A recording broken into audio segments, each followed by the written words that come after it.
Ертеде шал мен кемпір тұрыпты. Бір күні шал кемпіріне айтады: «Кемпір-ау, маған бауырсақ пісіріп берші». «Неден пісірейін, ұн жоқ қой». «Әй кемпір, қойманың түбін қырып көрсең, бір бауырсақ пісіретін ұн табылар».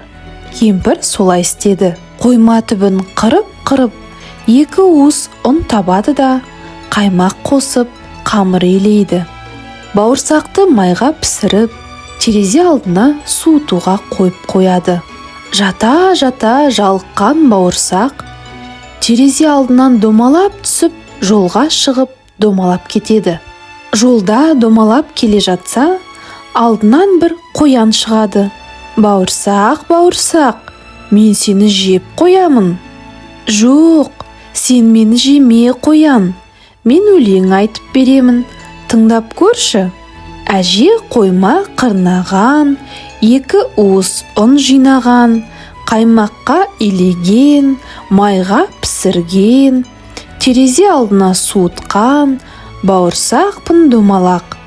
Атадан кеттім, әжеден кеттім, қоян сенен де кетемін.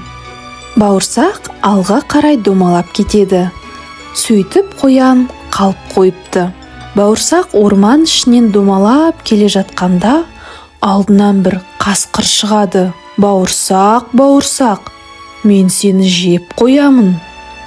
«Жоқ, сен мені жеме, мен өлең айтып беремін, тыңдап көрші». Әже қойма қырнаған, 2 уыс ұн жинаған, қаймаққа илеген, майға пісірген, терезе алдына суытқан бауырсақпын домалақ. Атадан кеттім, әжеден кеттім, қояннан кеттім, қасқыр сенен де кетемін. Бауырсақ сөйтіп домалап кете береді. Бір кезде қарсы алдынан қорбаңдап аю шығады. «Әй, бауырсақ, мен сені жеп қоямын». «Жоқ, сен мені жеме, мен өлең айтып беремін, тыңдап көрші». Әже қойма қырнаған, 2 уыс ұн жинаған, қаймаққа илеген, майға пісірген, терезе алдына суытқан бауырсақпын домалақ. Атадан кеттім, әжеден кеттім, қояннан кеттім, қасқырдан кеттім, аю сенен де кетемін». Сөйтіп бауырсақ домалап кете береді. Аю болса қалып қойыпты. Бауырсақ зымырап келе жатса, алдынан қу түлкі шыға келеді. «Амансың ба, бауырсақ? Көргендерге ұнайсың, қандай әдемісің». Бауырсақ қуанып, өлеңін айта бастайды. Түлкі болса тыңдаған болып, білдірмей бауырсаққа жақындап отырады. Әже қойма қырнаған, 2 уыс ұн жинаған, қаймаққа илеген, майға пісірген, терезе алдына суытқан бауырсақпын домалақ.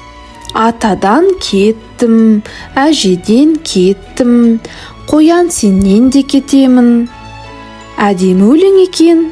Айналайын бауырсақ, мен қартайдым, құлағым естімейді ғой. Кәне, менің тұмсығыма отырып, өлеңді тағы бір айтып берші». Бауырсақ мақтанға мәз болып, түлкінің тұмсығына шығып, өлеңін енді айта бастағанда, түлкі бауырсақты ап деп жеп қойыпты.